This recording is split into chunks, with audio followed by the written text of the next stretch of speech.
Imagine num belo dia, do nada, de repente, você ficar completamente mudo. Você tenta falar, mas não consegue emitir um som. Foi o que aconteceu com uma adolescente na Austrália, nesse misterioso caso que eu vou contar agora. Ela só voltou a falar aos 25 anos, quando descobriu a surpreendente razão de seu problema. História!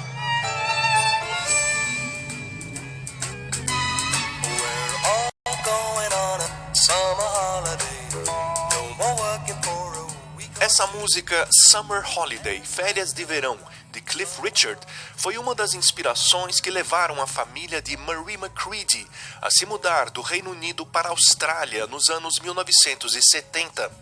Eles tinham parentes que haviam se mudado para lá e que mandavam cartões postais. E as fotos lembravam sempre férias de verão. E assim, a família de Marie resolveu deixar uma Londres fria e cinzenta para desembarcar em pleno verão no que parecia ser um paraíso. Marie tinha 12 anos. Em entrevista ao programa Outlook da BBC, ela contou que tudo ia bem, até uma manhã que marcaria outra grande mudança em sua vida. Eu acordei com uma forte dor de garganta e um forte resfriado. Dias depois, vi uma bronquite. Passei uma semana bem mal, com febre. Depois fui melhorando. A infecção no peito foi embora e a febre também. Mas quando estava boa de novo, 6 semanas depois, minha voz tinha sumido. Não tinha nada. Eu não sabia o que fazer. Quando dava risada ou quando tentava sussurrar, mesmo quando tossia, não saía som algum. O diagnóstico inicial do médico foi de laringite. Depois foi de mutismo histérico, uma doença mencionada pela primeira vez no final do século XIX.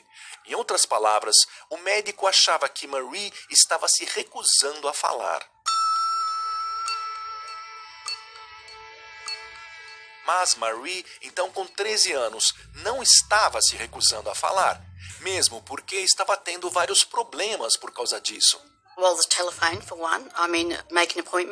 Não podia usar o telefone, não podia marcar dentista, médico, cabeleireiro. E se eu tivesse um acidente?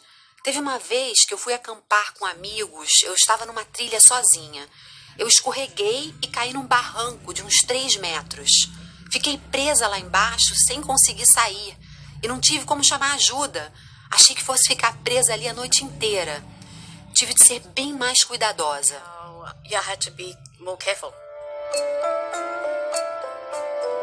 Na escola católica, dirigida por freiras, também não foi fácil lidar com essa situação.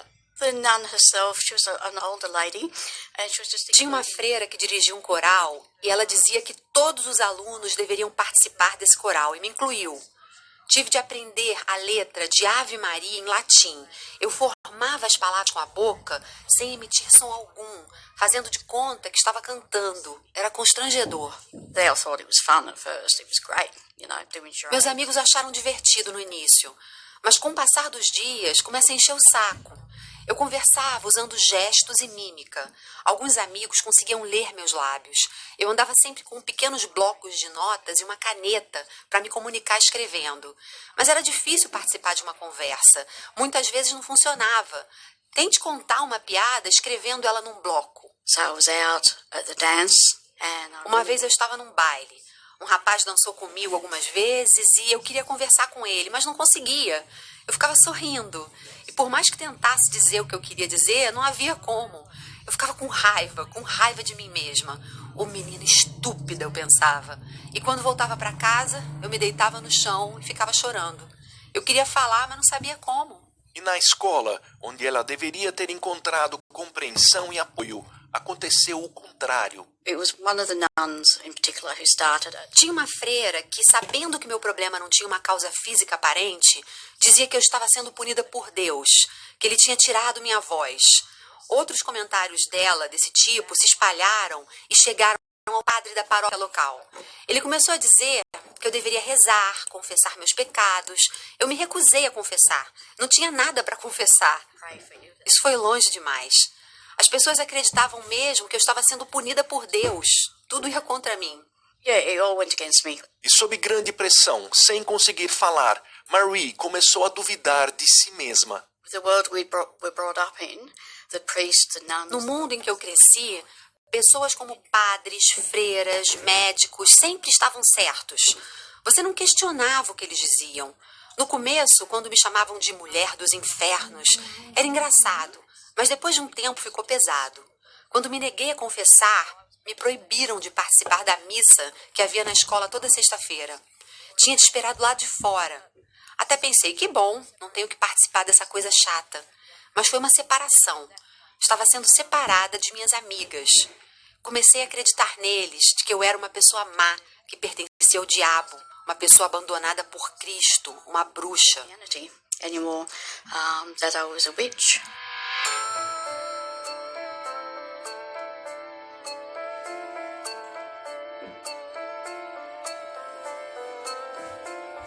Vizinhos e amigos da família suspeitavam de Marie, achando que ela não falava por não querer ou por algum problema mental.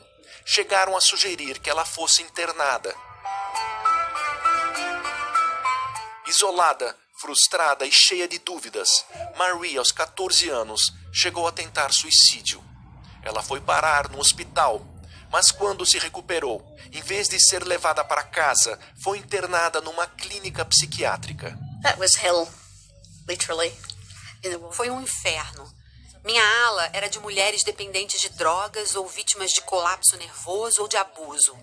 Era uma cama ao lado da outra, separadas apenas por cortinas. Eram todas adultas, eu era mais nova. Aquilo era um pesadelo para mim. Você tinha que pedir papel higiênico para ir ao banheiro.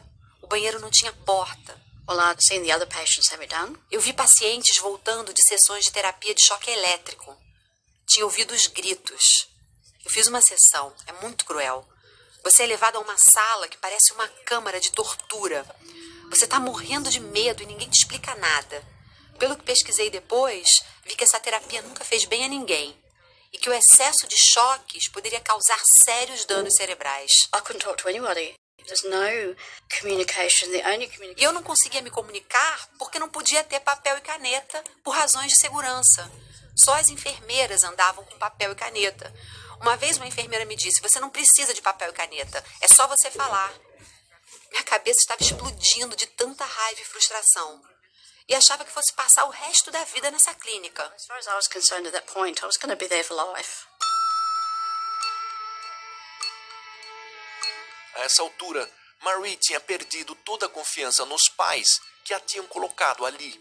Desesperada, ela só via uma saída: fugir. Saturday night was visitors' night. When visitors came, Havia visitas nas noites de sábado. E teve uma noite em que eu pensei, vou embora. Eles não vão encostar em mim de novo. A gente usava roupa comum. E quando vi uma família saindo, eu simplesmente me juntei a eles. Eu sabia que não podia voltar para a casa dos meus pais. Eles me mandariam de volta à clínica. Então eu fiz uma longa caminhada de 18 quilômetros até a casa de uma amiga. Sem muitas opções, Marie acabou voltando para a casa dos pais. No entanto, desconfiada de todos à sua volta, ela passou a se isolar do mundo. after I went home, I just didn't trust anyone at all. Quando voltei para casa, não confiava mais em ninguém. Não queria ver ninguém. Toda a confiança eu tinha nas pessoas sumiu quando eu estive na clínica. Eu ficava deitada no meu quarto ouvindo rádio. Não queria estar perto de ninguém. Achava que as pessoas só queriam me maltratar. Marie passou 6 meses isolada do mundo.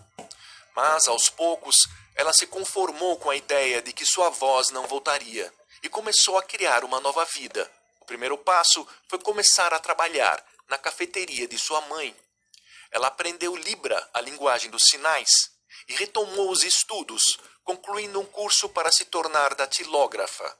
Ela não falava, não sabia por quê, mas pelo menos podia levar uma vida adulta razoavelmente normal. E a essa altura você deve estar se perguntando, mas como é que ela está aqui nesse podcast falando normalmente, com tanta clareza? E realmente o que aconteceu com Marie só pode ser chamado de extraordinário.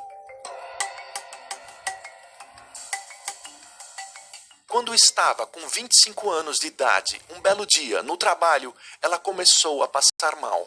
I started coughing, and then Eu não estava bem, eu comecei a tossir. Fui ao banheiro e comecei a cuspir sangue. Fiquei apavorada, achei que estivesse morrendo. Parecia que tinha alguma coisa se mexendo no fundo da minha garganta. Achei que estivesse cuspindo pedaços de mim. A telefonista chamou uma ambulância e fui levada a um hospital. Ali, detectaram um caroço na minha garganta. so they gave me a local anesthetic, and they got this lump that came out. Me deram anestesia e retiraram o caroço.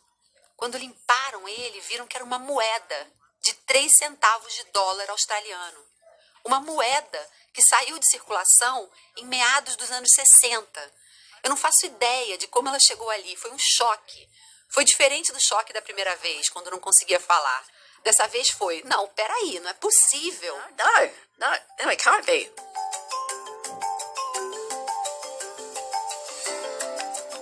Há várias hipóteses. A mais provável é de que ela engoliu a pequena moeda sem querer. Pode ter sido uma moeda da sorte colocada num bolo de Natal, como é tradição em alguns países. Ou uma moeda perdida em uma lata ou garrafa de bebida. O fato é que essa moeda ficou presa entre as cordas vocais de Marie por 12 anos. Isso impedia que elas vibrassem ou produzissem qualquer som. Did do x-rays and blood tests and all that, but I think the x-ray was... Na época, eles fizeram exames de sangue e raio-x. Mas o raio-x foi mais embaixo, mais na região do peito do que da garganta. E mesmo se tivessem feito o raio-x no lugar certo, não teriam visto a moeda escondida atrás de um osso.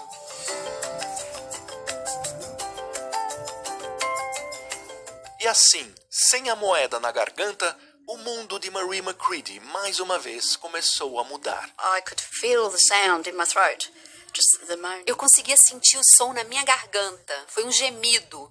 Primeiro achei que alguém estivesse fazendo uma brincadeira, mas depois comecei a chorar. E meu soluço do choro era um som totalmente novo para mim. Depois de tanto tempo, o médico teve que me dar um calmante. Fiquei histérica. Down, I went completely hysterical. Marie tinha agora pela frente um novo desafio, o de voltar a aprender a falar. I didn't have the breathing technique, which sounds really silly. Eu não tinha a técnica de respirar, o que parece uma bobagem, mas não é. Quando você é um bebê e aprende a falar, também está aprendendo a respirar. Você está aprendendo a usar o diafragma para controlar o volume da fala. Quando voltei a falar, era um esforço tão grande que eu ficava tonta, quase desmaiava, porque não estava falando direito. O som estava saindo, mas não havia ar suficiente nas palavras para ter volume. Tive de fazer terapia de fala por umas 4 semanas. Foi aí que as técnicas de mímica, de fazer de conta que estava falando, como quando eu participava do coral, me ajudaram.